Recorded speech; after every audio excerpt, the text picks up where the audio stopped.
Un chioggiotto di 47 anni, iniziali MZ, è stato riscontrato positivo alla cocaina dopo essere uscito autonomamente di strada a bordo della sua motocicletta in via Vallona a Conche di Codevigo.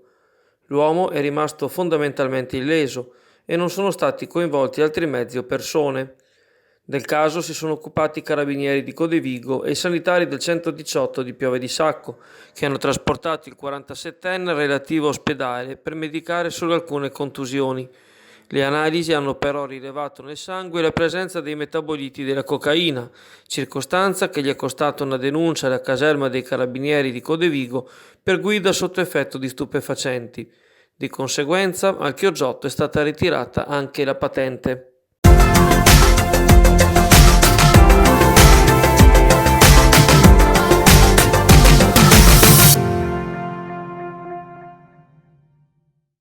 Finalmente il Riccardo T, il peschereccio chioggiotto affondato lo scorso venerdì notte nella laguna davanti a Caroman, è stato tratto a terra ieri dalla liberalità dell'impresa Boscolo Bielo e ha trovato ubicazione nei pressi del cimitero di Pellestrina, in uno spazio individuato dalla Capitaneria di Porto di concerto con l'amministrazione comunale e autorizzato dal Provveditorato alle opere pubbliche.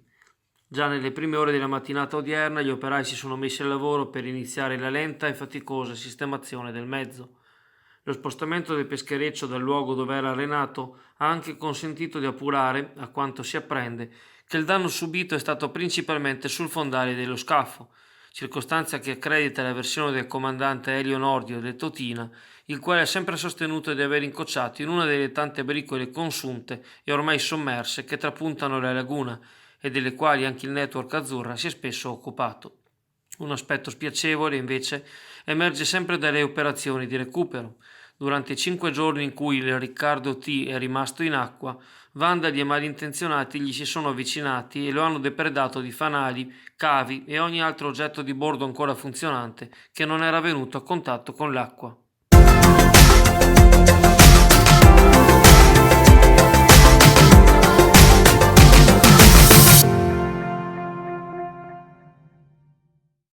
Ieri sera, attorno alle ore 23, nei pressi del passaggio a livello di Sant'Anna di Chioggia, un individuo si è allontanato a piedi attraverso i campi dopo essere uscito di strada a bordo di una Volkswagen Passat di colore nero.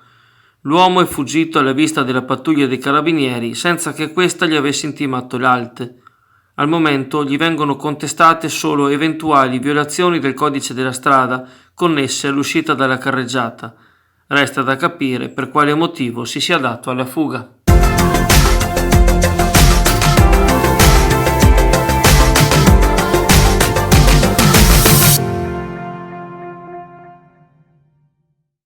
Si è riunito stamane a Roma il tavolo di consultazione permanente della pesca e dell'acquacoltura. Erano presenti, oltre ai sindacati, la ministra delle politiche agricole Teresa Bellanova e il sottosegretario Giuseppe Labbate. La FAI CISL, rappresentata dal segretario nazionale Silvano Giangiacomi e dal coordinatore per la pesca Pierpaolo Piva, ha ribadito l'importanza di un ammortizzatore sociale strutturato e stabile come il modello della CISOA agricola e l'avvio dei percorsi di crescita professionale per avvicinare i giovani alla pesca e all'acquacoltura. La ministra ha manifestato grande attenzione ai due settori. Secondo Teresa Bellanova è importante la valorizzazione del pescato per migliorare la tracciabilità dal mare alla tavola. Per quanto riguarda la tutela del reddito dei pescatori, l'esponente del governo ha evidenziato essere una priorità, anche se rimane consapevole della criticità delle risorse.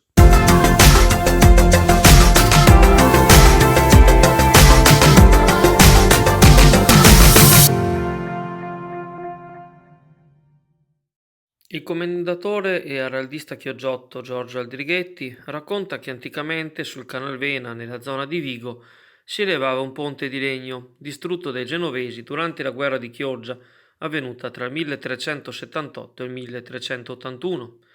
Ne abbiamo notizia dallo storico Chinazzi che ne parla nelle sue cronache. Il ponte fu ricostruito prima in legno e nel 1685 in pietra dal podestà Arnaldi, abbellito poi dal podestà Morosini un secolo dopo, con i 4 leoni sedenti in marmo d'Istria.